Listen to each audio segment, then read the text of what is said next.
हमारे साथ जो है कुम ईरान से जुड़े हुए हैं रिजवान हैदर साहब। मैं उनका भी इस्तकबाल करता हूं और वो काफी मिडिल ईस्ट पर नजर रखते हैं और जो हालात हैं चूंकि ईरान से जुड़े हुए हैं तो उनकी ज्यादा मैं समझता हूं कि इस वक्त बड़ी इंपॉर्टेंस है, बड़ी अहमियत के हामिल है और वहां से वो करीब से चीजों को देख रहे हैं कि ईरान में क्या सूरत हाल है। मैं उनसे बात करूंगा, लेकिन उससे पहले एक सवाल और शौकत भारती साहब से मैं फौरन, क्योंकि हौती ने जो कहा था शौकत भारती साहब, यमन पे अब अमेरिका ने हमले शुरू कर दिए हैं और अभी जो खबर यह है कि 48 घंटे में हालांकि आईडीएफ के तकरीबन 300 फौजी जो मारे गए हैं लेबनान बॉर्डर पर या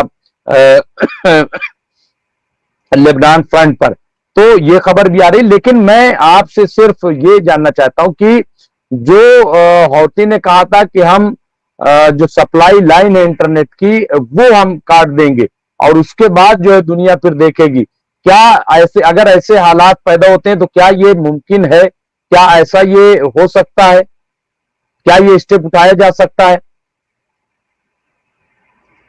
बात बहुत पहले कई बार डिस्कस कर चुके हैं। जब अगर न्यूक्लियर फैसिलिटी के ऊपर ईरान की अटैक करने की बातचीत होगी तो ये तो बहुत छोटी सी चीजें हैं, फिर बेलगाम हो जाएगी, फिर ये सारी चीजें बेलगाम हो जाएंगी, इसको कोई रोक वोक नहीं पाएगा। ये तो हम लोग बहुत पहले डिस्कस कर चुके हैं और एक बार उन्होंने अटैक करके कुछ लाइन को काट कर बताया भी था कि हम यहां पर पॉसिबिलिटी रखते हैं। और दूसरी बातचीत है, देखिए हौती का मामला यह है कि रेड सी के अंदर उन्होंने जो चैलेंज किया कि यहां से कोई एक जहाज नहीं जा सकता, तो 27 कंट्रीज ने मिलकर भी क्या वहां से कोई अपना जहाज गुजार चुका? यहां तक कि जो ऑयल टैंकर को मारा है और उसके बाद वो जलने लगा है, तो बाकायदा तौर के ऊपर फ्रांस ने, अमेरिका ने, सबने रिक्वेस्ट की है कि हमको बुझाने की इजाजत दे दें वहां के ऊपर। तो समंदर पर हौती का पूरे तरीके से कब्जा है और वहां से कोई परिंदा पर नहीं मार सकता, ये चाहे जितनी कोशिश कर लें। अब जंग जो है समंदरों में जब जाएगी तो फिर जाहिर सी बातचीत है कि जिस तरह से वॉरशिप्स और ये सब उड़ाने की तैयारियां चल रही हैं, उसी तरीके से जितनी भी इंटरनेशनल जो केबल लाइंस नीचे से गई हैं वो सब के सब डिस्ट्रॉय होंगी। और ये भी सुन लीजिएगा कि इजराइल की जो जहां से गैस जाती है जिसके ऊपर अटैक हुआ है और उसके ऊपर ईरान ने भी अटैक किया था, इससे पहले भी अटैक किया था, तो वो सारे अटैक्स होंगे। और मैं तो बोल रहा हूं ना कि जैसा कि आज ईरान ने कहा है कि ईरान बहुत बड़ा है, उसके उसके तो ऑयल फील्ड्स और ये बहुत जगह फैले हैं, तुम्हारे पास तो सिर्फ 3 पॉइंट्स हैं और ये सब तुम्हारा चप्पा चप्पा जो है हमारे मिसाइल के टारगेट के ऊपर है। तो ईरान सिर्फ बटन दबाकर वहां से उड़ा सकता है, यह सोच लीजिए। ईरान जंग बढ़ाना नहीं चाहता और ईरान ने जितना सब्र किया है उतना सब्र कोई कर नहीं सकता। और एक बहुत बुनियादी बात सुन लीजिए, ईरान के पास लाशें उठाने की ताकत है, अमेरिका के पास, इजराइल के पास लाशें उठाने की ताकत नहीं है। लाशें गिराने की ताकत रखना और है, लाशें उठाने की ताकत रखना और है। और जो कौम लाशें उठाने की ताकत रखती है उससे लड़ना बहुत मुश्किल होता है। वो बहुत खराब पीरियड था। हाँ, ईरान में रिवोल्यूशन आया था, है ना। आप बताइए कि खुर्रम शहर खूनी शहर बन गया था। हाँ, वहां की मस्जिद से माइक तक लेके लोग चले आए थे। क्या हुआ? पूरा ईरान खाली कराया कि नहीं उन्होंने?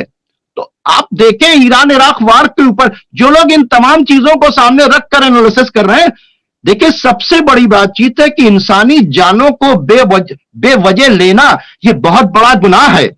ईरान चल रहा है सुप्रीम लीडर ऑफ ईरान के अंडर में, जो खौफे खुदा रखते हैं, जो नहीं चाहते कि जमीन पर फसाद फैले, जो नहीं चाहते कि ज्यादा लोग कत्ल किए जाएं, जो चाहते हैं कि इंसानों की जान बची रहे, जो नहीं चाहते कि इनको जालिम कहा जाए। आज भी ईरान के अंदर जो है दाइश के लोग पकड़े गए, आज भी वहां के ऊपर टेररिस्ट अटैक कराने के लिए भेजा गया। तो ये लोग वो हैं, कभी टेररिस्ट का सहारा लेते हैं, कभी क्या। आप बताएं ये किसी जगह के ऊपर आप जो इन्होंने गजा के अंदर किया है, कितने मासूमों की जान ली है। आप बताएं, एक तरफ कैप्टिव्स पकड़े हैं ईरान ने, अरे क्या नाम, इजराइल ने, एक तरफ कैप्टिव्स ले गया इजराइल।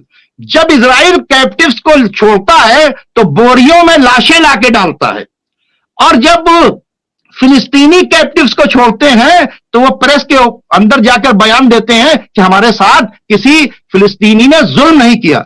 यह है मैसेज ऑफ इस्लाम, यह मैसेज ऑफ इस्लाम है। तो इसके जरिए मैसेज ऑफ पीस दिया जा रहा है, और यह बताया जा रहा है कि इस्लाम जो है उसके माने पीस के हैं, और पीस और जस्टिस के बगैर कुछ नहीं हो सकती।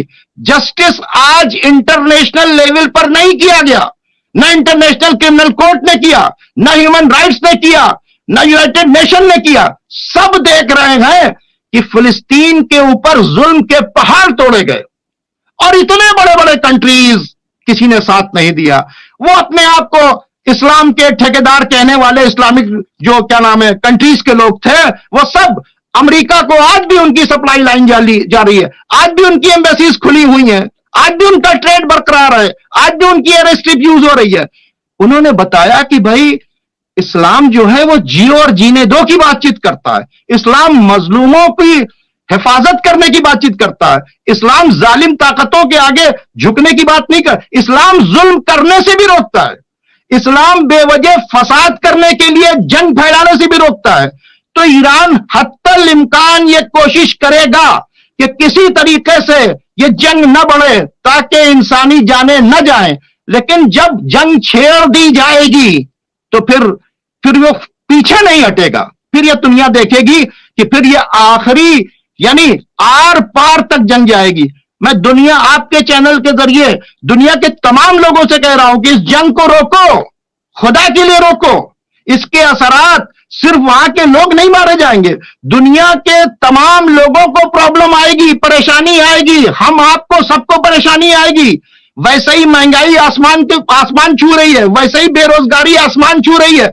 ये जो लोग बैठ के मीडिया के ऊपर दिन रात ये झूठ बोलते हैं, ये जो इजराइल की आइडियोलॉजी को प्रमोट कर रहा है गोदी मीडिया, ये हिंदुस्तान के लिए सबसे बड़ा खतरा है, ये इंसानियत के लिए सबसे बड़ा खतरा है। ये लोग क्या चाहते हैं? सिर्फ नफरत, सिर्फ कत्ल गारतगरी, सिर्फ दहशतगर्दी को सपोर्ट, इसके अलावा कुछ नहीं। इसको एक अच्छे मीडिया पर्सन होने के नाते जिस तरह से आपकी हमारी कोशिश थी, हमें आज भी कोशिश करनी चाहिए कि जंग रुके, जंग रुके, और इस जंग का रुकना बहुत जरूरी है। शौकत भारती साहब ने वाकई जो हक अदा किया और पूरी एक जो अपडेट है वो दी है हमारे साथ।